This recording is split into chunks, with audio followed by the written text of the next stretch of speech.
మొత్తం భారతదేశంలోనే ఒక అతిపెద్ద మోసానికి సంబంధించిన వైనాన్ని మీ ద్వారా ప్రజలకు చెప్పడానికి ఈ సమావేశం నిర్వహిస్తా ఉన్నాం.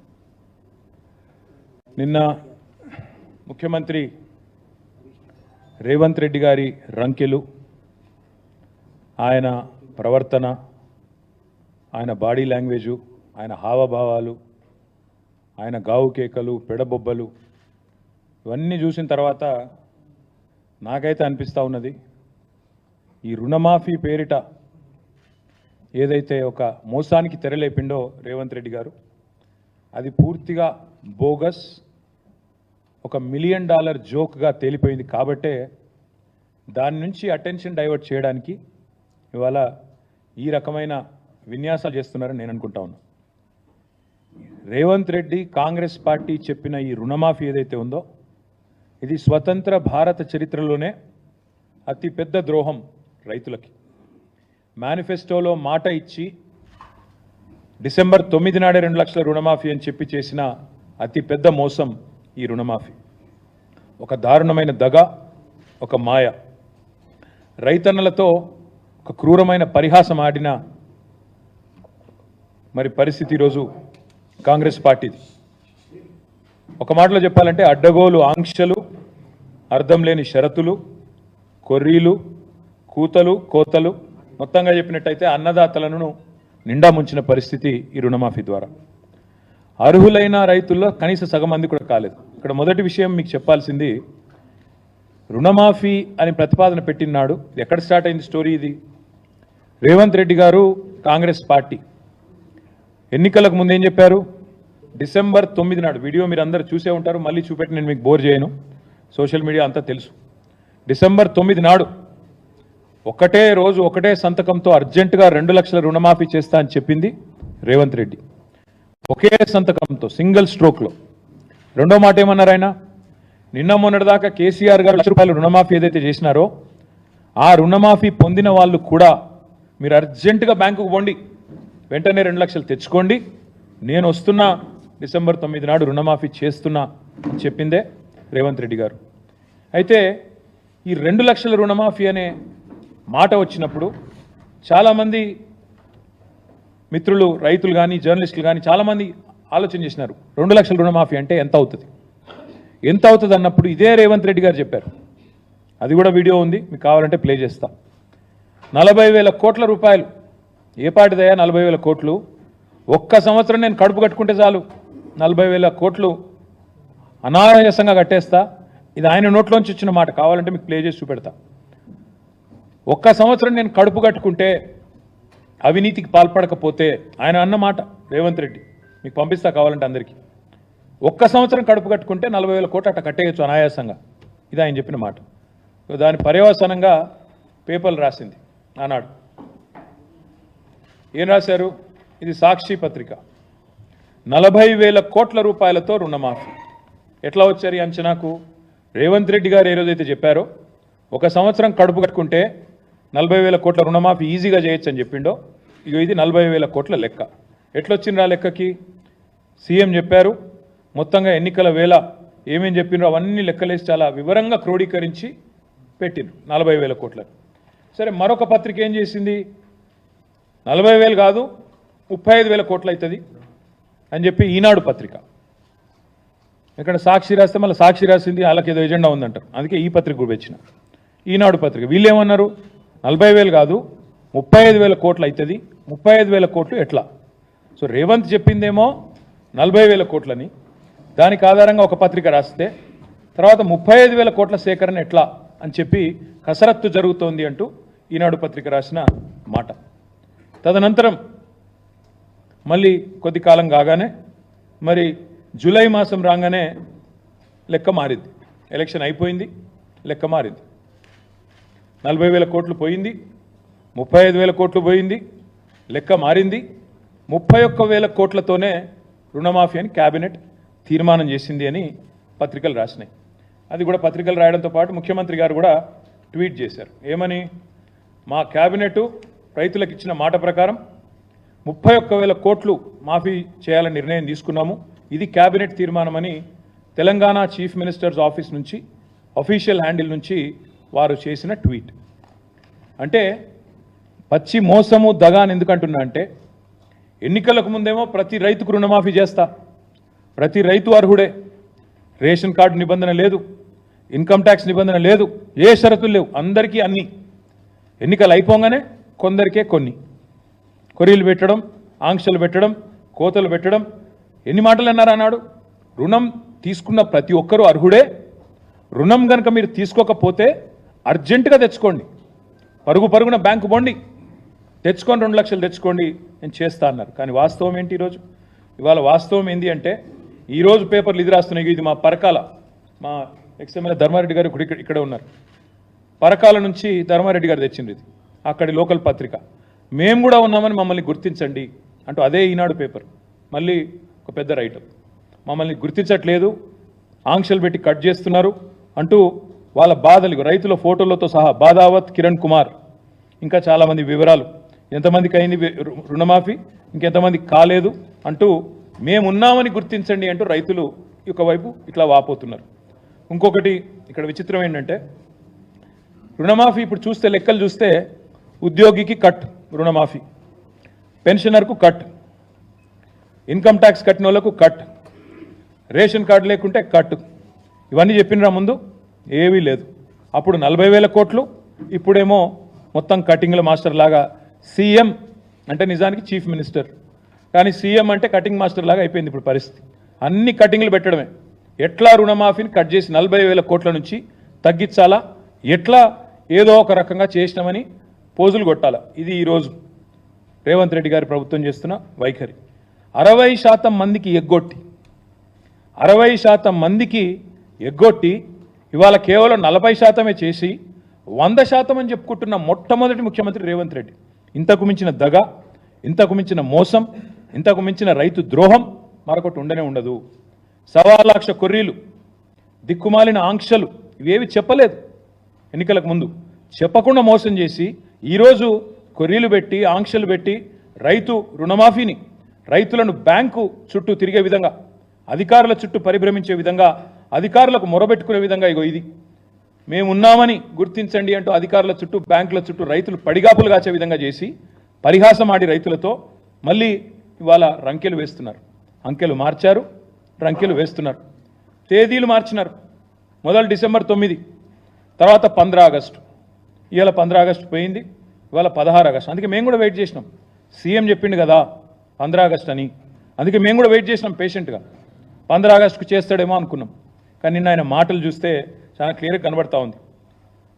మార్పు మార్పు అన్నారు, రైతన్నల్ని మొత్తానికి ఏమార్చారు. ఈరోజు పరిస్థితి ఏంది?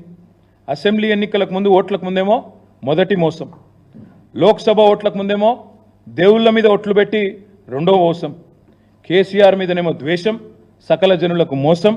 ఇది ఓవరాల్గా చూసినట్టయితే ఈ ప్రభుత్వం యొక్క పాలసీ. 2 లక్షల రుణమాఫీ మోసం, 2 లక్షల కొలువులు మోసం, ఆడబిడ్డలకు నెలకు 2,500 రూపాయలు మోసం, తులం బంగారం మోసం, విద్యార్థులకు 5 లక్షల రూపాయల భరోసా కార్డు మోసం, 4,000 నిరుద్యోగ భృతి మోసం, జాబ్ క్యాలెండర్లు మోసం, 2 లక్షల ఉద్యోగాలు మోసం, దళితులకు 12 లక్షలను ఇచ్చిన మాట మోసం, ఆటో అన్నలకు ఏడాదికి 12,000 మోసం, రైతు కూలీలకు నెలకు 1,000 మోసం, కౌలు రైతులకు రైతు భరోసా మోసం. మొత్తంగా చూసినట్టయితే రుణమాఫీయే అతి పెద్ద మోసం. This is the fact. ఎట్లనా మీరే చెప్పారు, మేము అసెంబ్లీలో కూడా చూపెట్టాం. నర్సాపూర్ నియోజకవర్గంలో మా సునీతా లక్ష్మారెడ్డి గారు, మా ఎమ్మెల్యే గారు తీసుకొచ్చినారు. ఒక రైతు డిసెంబర్ 9 నాటికి ఆయనకు ₹1,00,000 రుణం ఉండేది. ఆయనకు నోటీస్ ఇచ్చారు, ఏమని? మీకు ఇప్పుడు రుణమాఫీ కావాలి అంటే మీరు డిసెంబర్ 9 నుంచి ఈ రోజు వరకు ఏదైతే ఇంట్రెస్ట్ జమ అయిందో, మిత్తి జమ అయిందో 9,000 రూపాయలు, అది కడితేనే మీకు రుణమాఫీ చేస్తాం. ఎవరి వల్ల అయిందండి ఈ జాప్యం? మీరే చెప్పారు కదా డిసెంబర్ 9 నాడు రుణమాఫీ చేస్తా అని. మరి డిసెంబర్ 9 నుంచి ఆగస్టు 15 దాకా ఆయన జాప్యానికి, ఆయన డిలేకి ఎవడు కడతాడు ఇంట్రెస్ట్? రైతు కట్టాలా, ప్రభుత్వం కట్టాలా? మేము ప్రభుత్వాన్ని అడిగినాం. దిస్ ఈజ్ యువర్ మిస్టేక్, ఇది మీ తప్పు, ఇది మీరు చేసిన జాప్యం, మీరిచ్చిన మాట మీరు తప్పుతున్నారు, కాబట్టి మీరే కట్టాలా అని చెప్పి అడిగినాం. అడిగితే సమాధానం లేదు, సమాధానం రాదు. మీరే కదా బిల్డప్ ఇచ్చింది, ఒక ఏడాది కడుపు కట్టుకుంటే 40,000 కోట్లు రుణమాఫీ చేయడం ఈజీ అని. మరి ఎందుకు కట్టుకోలేదు? ఇవాళ అడుగుతా ఉన్నాం. ఇంకొక మాట అతిపెద్ద మోసం అని ఎందుకంటున్నా అంటే బడ్జెట్లో చెప్పింది 26,000 కోట్లని, క్యాబినెట్ తీర్మానం 31,000 కోట్లు, మొదలు చెప్పింది 40, క్యాబినెట్ 31, బడ్జెట్లో 26, ఆఖరికి నిన్న వైరాలో ఖమ్మంలో ఎక్కడైతే పోజులు కొట్టి ముఖ్యమంత్రి గారు మాట్లాడిన మాటలు అవుతున్నాయో మొత్తం కలిపి నిన్నటి వరకు జరిగిన రుణమాఫీ ఎంత అంటే కేవలం 17,934 కోట్ల రూపాయలు మాత్రమే. ఎంతమందికి అయింది రుణమాఫీ?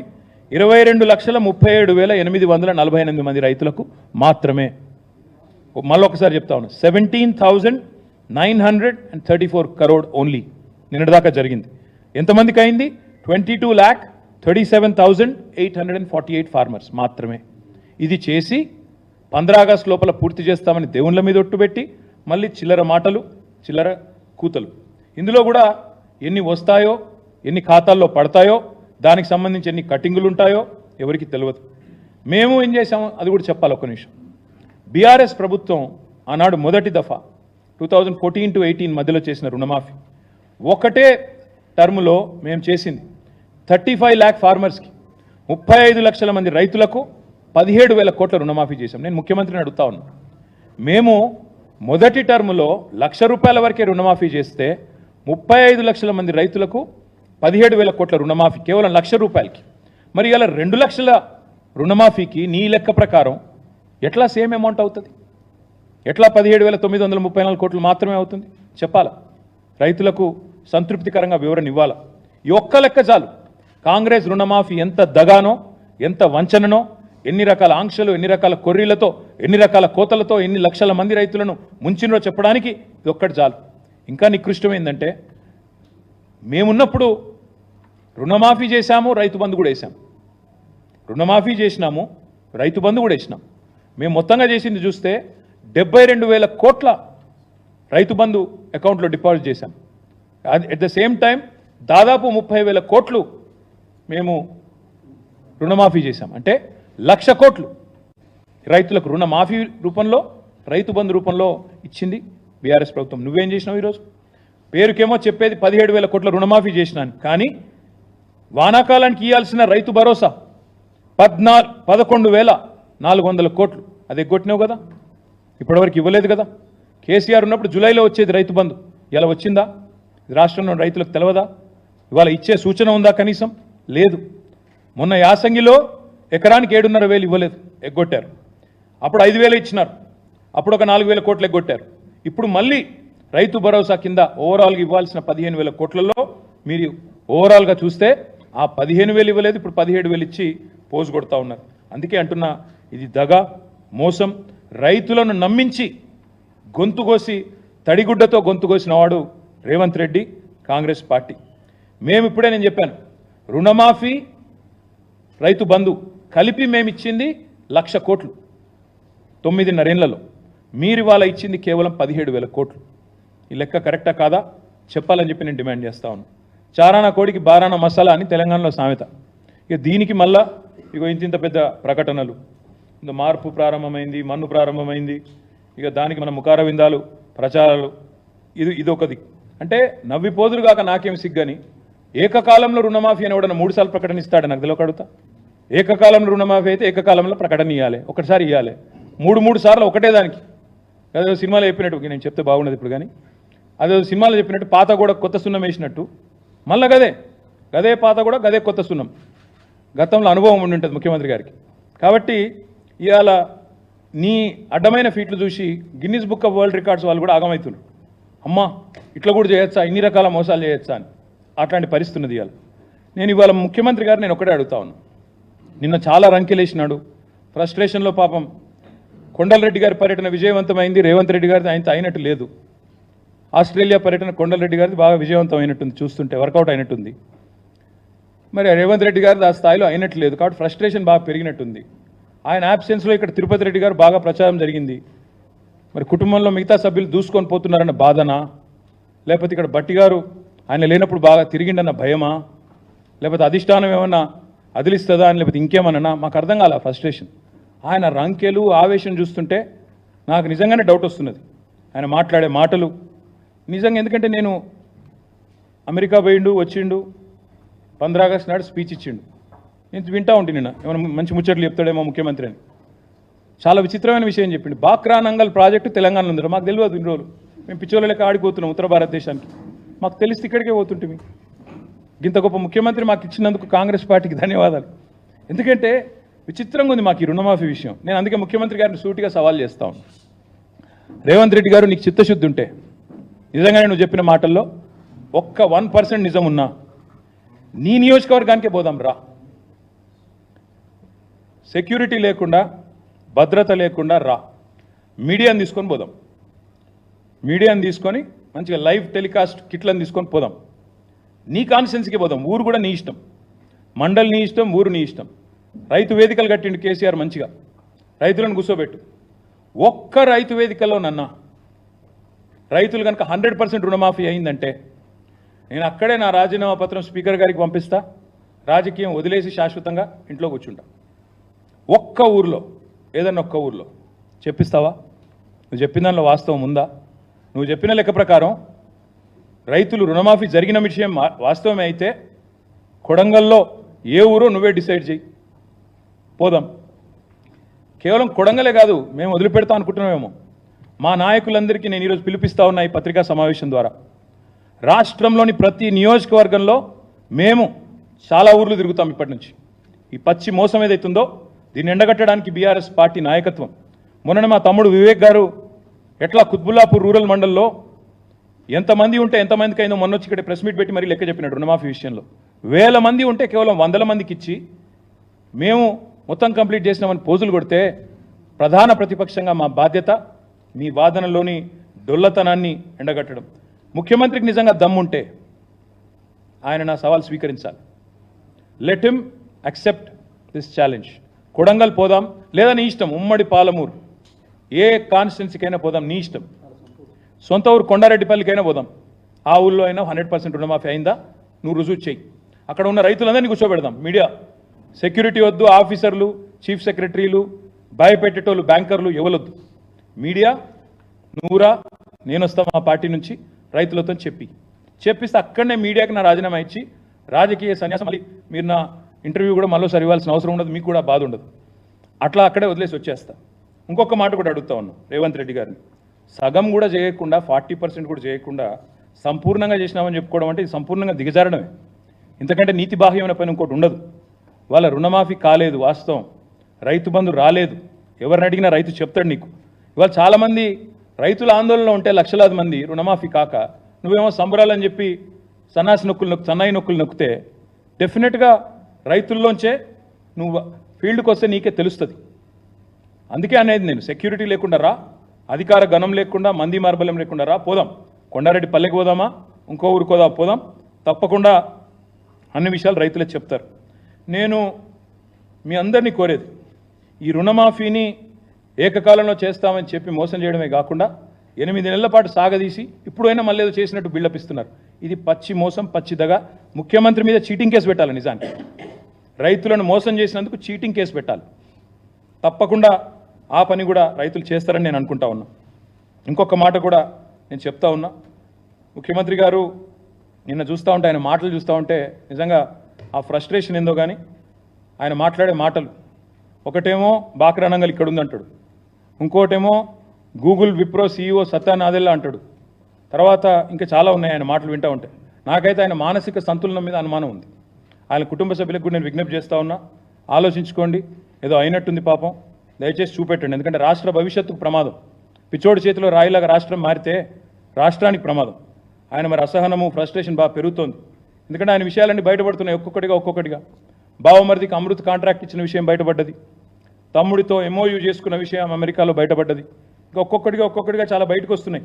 కాబట్టి తిట్లు, బూతులు, అవాకులు, చెవాకులు, ఫ్రస్ట్రేషన్లో బీపీ పెంచుకున్న అరచడాలు ఇవన్నీ జరుగుతూ ఉన్నాయి. నేను రేవంత్ రెడ్డి గారిని అడిగేది ఒకటి, బంద్ చేయి, మాటలు బంద్ చేయి.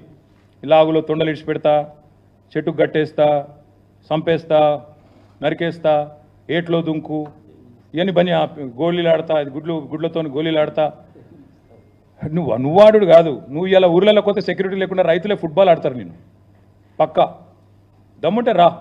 నీ కొడంగల్ కాన్స్టిట్యున్సీలోనే సెక్యూరిటీ లేకుండా, అధికార గణం లేకుండా, రక్షణ కవచాలు లేకుండా మీడియాను తీసుకొని రా. నిజంగా రుణమాఫీ అయిందా లేదా రైతులను అడుగు, వాళ్ళే చెప్తారు. ఇంకొక మాట కూడా నేను అంటా ఉన్నా, ఇంత దివాలాకోరు ముఖ్యమంత్రి, ఇంత దిగజారుడు రాజకీయం. నేను హరీష్ రావు గారు ఏమన్నాడండి? హరీష్ రావు గారు నిన్ను 15 ఆగస్టు లోపల రుణమాఫీ చెయ్యి, 6 గ్యారంటీలు అమలు చెయ్యి, 100 రోజుల్లో చేస్తా అన్నావు, చెయ్యి, చేస్తే నేను రాజీనామా చేస్తా అన్నాడు. ఇలా 2-3 చిల్లరగాలు పోస్టర్లు పెట్టిండు హరీష్ రావు గారి మీద. అయిపోయింది రుణమాఫీ, నువ్వు అర్జెంటుగా రాజీనామా చెయ్యి. ఎక్కడైంది రుణమాఫీ? చెప్పి చూస్తా, ఏ ఊర్లోకి వచ్చి చెప్పిస్తారో చెప్పండి. కాంగ్రెస్ వాళ్ళు ఎవరు వస్తారో రండి. ఇంకా మళ్ళీ ఎందుకు చర్చకు రాజీనామా చేయి, ఇంకా ఇష్టం వచ్చిన మాటలు. అధికారంలో ఉంటే పందైనా అందంగా కనబడుతుంది, ఇవే మాటలు ఒక ముఖ్యమంత్రి ఉప ముఖ్యమంత్రి మాట్లాడాల్సిన మాటలు. ఒక విజన్ లేదు, విధానం లేదు, డొల్ల మాటలు, కల్లిబొల్లి కబుర్లు, అహంకారంతో ఇవాళ ఇష్టం వచ్చినట్టు మాట్లాడితే ఏం జరుగుతుందండి?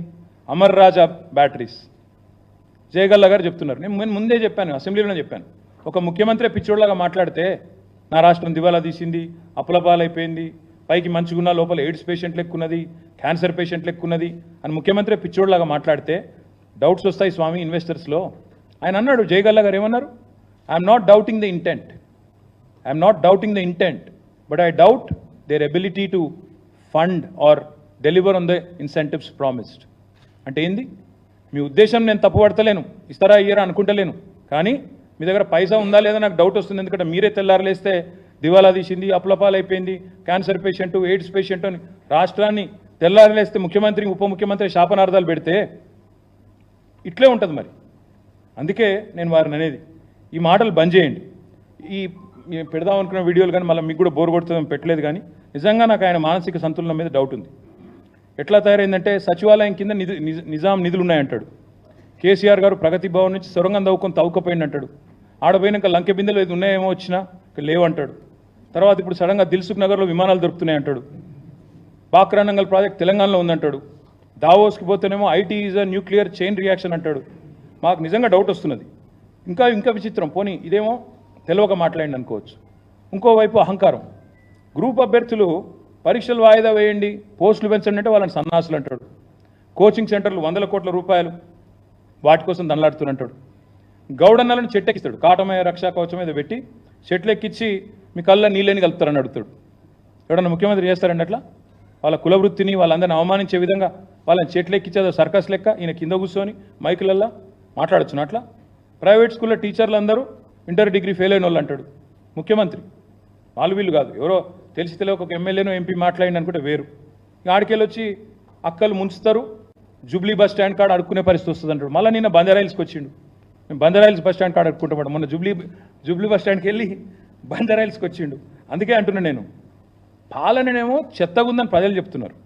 గురుకులాల పిల్లలకు విషాహారం, అక్కడ పిల్లలు బాధపడుతున్నారు. నగరంలో నేరాలు ఘోరాలు మీరే రాస్తున్నారు, పత్రికలే రాస్తున్నాయి.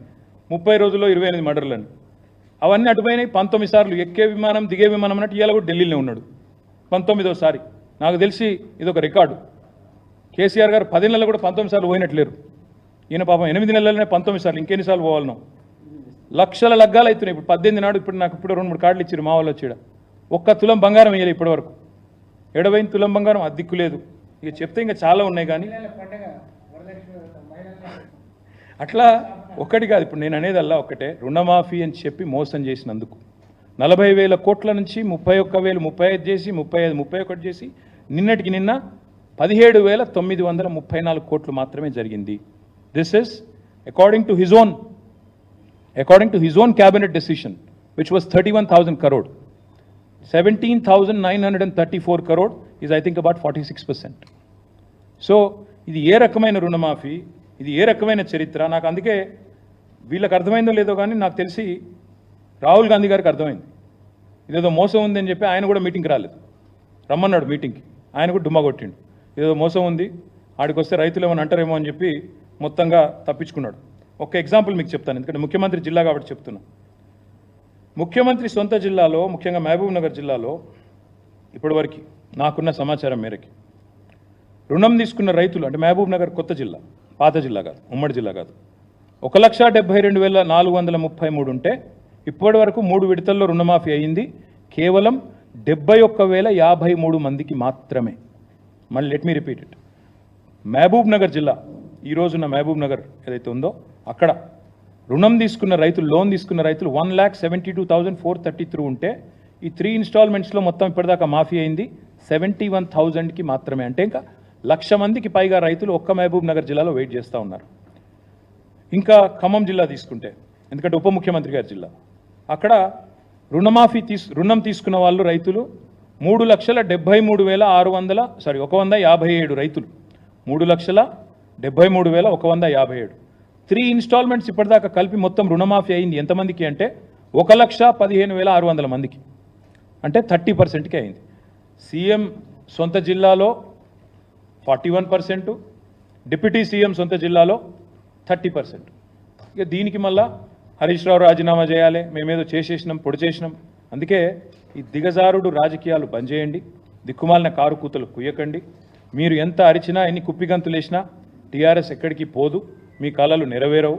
తప్పకుండా మళ్ళీ కాంగ్రెస్ పార్టీని ప్రజాక్షేత్రంలో ఎండగట్టేది మేమే అని చెప్తూ చివరిగా ఒకటే ఒక మాట, మా నాయకులకు కూడా, మా గౌరవ శాసనసభ్యులు, శాసన మండలి సభ్యులు, గౌరవనీయులైన మాజీ శాసనసభ్యులు, మా నియోజకవర్గాల ఇన్ఛార్జీలు, రాష్ట్ర కమిటీ సభ్యులు, వారందరికీ మేము రిక్వెస్ట్ చేస్తే ఇక్కడ ఒక హెల్ప్ లైన్ స్టార్ట్ చేస్తే మాకు 1 lakh కంప్లైంట్స్ వచ్చినాయి ఇప్పటివరకు. 1 lakh. ఆ డేటా కూడా మీకు షేర్ చేస్తాం. క్షేత్రంలో కూడా తిరుగుతాం. రేపటి నుంచి, ఎల్లుండి నుంచి మా నాయకులు అన్ని నియోజకవర్గాల్లో తిరుగుతారు. అందరు ఎమ్మెల్యేలు, మాజీ ఎమ్మెల్యేలను కూడా నేను రిక్వెస్ట్ చేస్తా ఉన్నా, కొన్ని ఊర్లకు పోండి. మీ నియోజకవర్గాలు అన్ని ఊర్లు తిరగలేరు, శాంపుల్గా 1, 2, 3 ఊర్లకు పోండి. డేటా గ్యాదర్ చేద్దాం, ప్రభుత్వానికి సమర్పిద్దాం. చీఫ్ సెక్రటరీకి, చీఫ్ మినిస్టర్కి, సెక్రటరీకి పోయి అవసరమైతే సమర్పిస్తాం. గవర్నమెంట్ స్పందించకపోతే గవర్నర్ గారికి ఇస్తాం, గవర్నర్ గారు కూడా స్పందించకపోతే కోర్టుకు కూడా పోతాం అవసరమైతే మోసం చేసినందుకు. కాబట్టి రేపటి నుంచి కార్యాచరణ ప్రారంభిస్తాము. మా నాయకులు కూడా ఫీల్డ్ తిరగడం మొదలు పెడతారు. ఎక్కడెక్కడ రైతులకు కష్టాలున్నా దయచేసి ప్రధాన ప్రతిపక్షంగా బీఆర్ఎస్ పార్టీ మీకోసం కొట్లాడుతూ ఉంది. మీరు ముందుకు రండి, మాకు సమాచారం ఇవ్వండి, ప్రభుత్వ దృష్టికి తీసుకొస్తామని చెప్పి తెలియజేస్తూ మీ అందరికీ ధన్యవాదాలు. Thank you.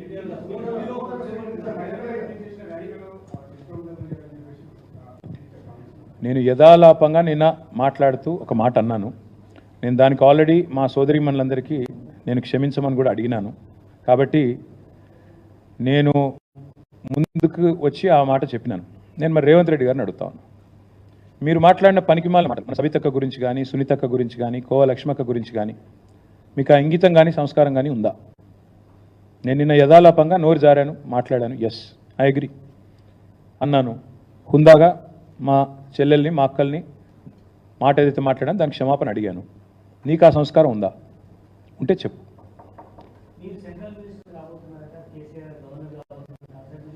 రేవంత్ రెడ్డి గారు అమెరికా అధ్యక్షుడు కాబోతున్నాడు, నేను కూడా చెప్తా. ఏముంది స్టోరీ? దీన్ని అక్కడ చెప్తున్నా. రేవంత్ రెడ్డి గారు తొందరలో అమెరికా అధ్యక్షుడు కాబోతున్నాడు. మొన్న ఆయన ఎవరు చెప్పింది కదా అక్కడ మీటింగ్లో, కేజీఎఫ్లో వెళ్ళాను, మనోడు ఎవడో అవుతాడు అమెరికా అధ్యక్షుడు అని. ఈయన అవుతాడేమో మరి. ట్రంప్ గారు సరిపోతలేరంటే ఈయన పిలుస్తున్నారంట. ఎన్నిసార్లు చెప్పాలి మరి అదేమాట? సెప్టెంబర్లో మా పార్టీ యొక్క సీనియర్ నాయకుల బృందం ఒకటి, మేము కొన్ని ప్రాంతీయ పార్టీలు ఏవైతే సుదీర్ఘకాలంగా బ్రహ్మాండంగా ప్రజాక్షేత్రంలో పనిచేస్తున్నాయో, డిఎంకే కావచ్చు, ఇంకా ఇతర ప్రాంతీయ పార్టీలు కావచ్చు, వాటిని అధ్యయనం చేయడానికి నేను కూడా వెళ్తాను. నాతో పాటు సీనియర్ నాయకుల బృందం, మాజీ మంత్రులు, పెద్దలు, శాసనసభ్యులు, సీనియర్ పార్టీ నాయకులు అందరం కలిసి కొన్ని రాష్ట్రాలకు పోదాం అనుకుంటున్నాం. ముఖ్యంగా ప్రాంతీయ పార్టీలు, డిఎంకే కావచ్చు, బీజేడీ కావచ్చు, టీఎంసీ కావచ్చు, ఇతరత్ర వాటిని అధ్యయనం చేయడానికి పోవాలనుకుంటున్నాము. సెప్టెంబర్లో ఆ పని చేస్తాము. చేసి వచ్చిన తర్వాత, ఎందుకంటే ఒక్కొక్క చోట ఒక్కొక్క స్ట్రక్చర్ ఉంది. ఇప్పటిదాకా ఒక ఎక్స్ఎమ్మెల్యే డిఎంకే శేఖర్ గారని వచ్చారు ఇందాక, ఆయన చెప్తా ఉండే వివరంగా ఎట్లా డిఎంకే పార్టీ స్ట్రక్చర్ ఉంది, ఎట్లా ఇన్స్టిట్యూషనలైజ్ అయిందని చెప్తా ఉండే. మా పార్టీకి కూడా 24 ఏళ్ళు నిండినాయి. భవిష్యత్తు ఇంకెట్లుండాలి, ఎంత సుదృఢంగా నిర్మించాలి, దీని విషయంలో తప్పకుండా ఇప్పుడు, ఎందుకంటే మొదటిసారి ప్రతిపక్ష పాత్ర, ఇదివరకు ఉద్యమ పార్టీగా ఉన్నాం, తర్వాత అధికార పార్టీ మొదటిసారి ప్రతిపక్ష పాత్ర పోషిస్తున్నాం. కాబట్టి we also have to adapt, learn, unlearn, make a fresh beginning. తప్పకుండా అందుకే ఇతర రాష్ట్రాల్లో పరిస్థితులు, అక్కడ ఉండే పార్టీలు, వాటి యొక్క అనుభవాలు అన్నీ అధ్యయనం చేసిన తర్వాత will come out with new committees, new membership, all things that we need to do. అంటే ఇప్పుడు ఉన్న కమిటీలు ఉన్నాయి, కొత్త కమిటీలు ఏవైతే వేసుకోవాలో, ఎక్కడెక్కడైనా గ్యాప్స్ ఉంటే పూడ్చుకోవడం, అవన్నీ కూడా సెప్టెంబర్ తర్వాత చేస్తాం. ఓకేనా?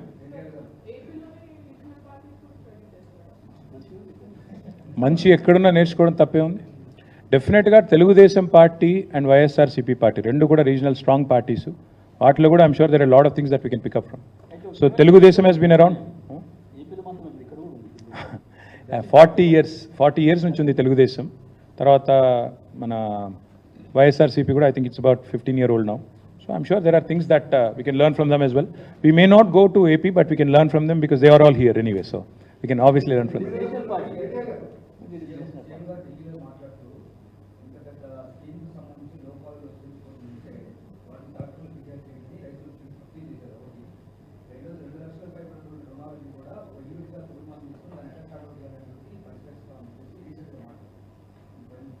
ఫస్ట్ ఆఫ్ ఆల్ అదే పెద్ద మోసం అంటున్నాను నేను. 2 లక్షల రుణమాఫీ అనేది పెద్ద జోకు, ఈ దశాబ్దపు అతిపెద్ద మోసం. ఎట్లా అంటే ఇప్పుడే చెప్పాను నేను మీకు, ₹1,00,000 కేసీఆర్ గారు ప్రభుత్వం రుణమాఫీ చేస్తే 17,000 కోట్లు ఎట్లయితుంది? నువ్వు 2 లక్షల కోట్లు చేస్తే 17,000 కోట్లు ఎట్లయితే ఎట్లా చెప్పాలా? దాన్ని ఎట్లా అర్థం చేసుకోవాలా? 22 లక్షల మందికి రుణమాఫీ చేసి నేను మొత్తం ఉన్న 50 లక్షల మందికి రుణమాఫీ చేశానంటే అది జోక్ కాదా, మోసం కాదా? కాబట్టి first Revanth Reddy come to the understanding clear term. 40,000 నుంచి 35కి ఎట్లా తగ్గింది, 35 నుంచి 31కి ఎట్లా తగ్గింది, 31 నుంచి బడ్జెట్లో 26,000కి ఎట్లా తగ్గింది, ఇప్పుడు 17,000 మాత్రమే పూర్తి చేసి 17,934 మాత్రమే పూర్తి చేసి ఎందుకు పచ్చి అబద్ధాలు చెప్తున్నావు? ముందు దానికి సమాధానం చెప్పమనండి. మిగతా విషయాలు తర్వాత ఏమైనా మాట్లాడుకోవచ్చు. పచ్చి మోసం అని చెప్పింది.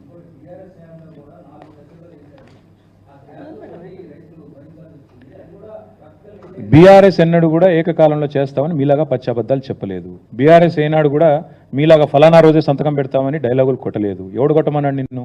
చేతగానోడివి ఎందుకు పెద్ద పెద్ద మాటలు మాట్లాడాలి? December 9 చేస్తా అని డైలాగులు కొట్టి ఏకకాలంలో అని చెప్పి 12 సార్లు పత్రికా ప్రకటనలు ఎందుకు? కాబట్టి నువ్వే ఒప్పుకున్నట్టు కదా. బీఆర్ఎస్ మేము చెప్పిందే చేశాం. బీఆర్ఎస్ మీరు 2 లక్షల రుణమాఫీ అంటే కూడా మేము 1,00,000 చేస్తామని చెప్పాం, మమ్మల్ని నమ్మారు. కాబట్టి నేను అనేది అలా ఒకటే, ఆయన మీరు ఆయన్ని అడగండి. మోసం చేసి 40,000 కోట్ల నుంచి 17,934 తెచ్చినందుకు ఆయనకు రైతులే ఊర్లలో పోతే సమానం చెప్తారు.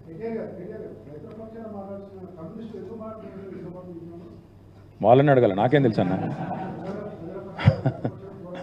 కరెక్టే రాములన్న, వాళ్ళని అడుగు. మరి సోదరులు పాపం సాంబశివరావు గారు వాళ్ళ ధృతరాష్ట్ర కౌగిల్లో ఉన్నట్టున్నారు, వారిని అడగండి, నాకేం తెలుసు.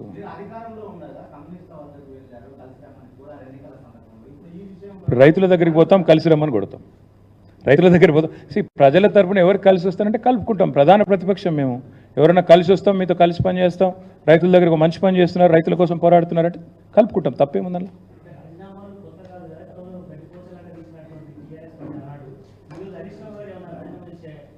మాకు రాజీనామాలు కొత్త కాదు, రేవంత్ రెడ్డికి మోసం కొత్త కాదు.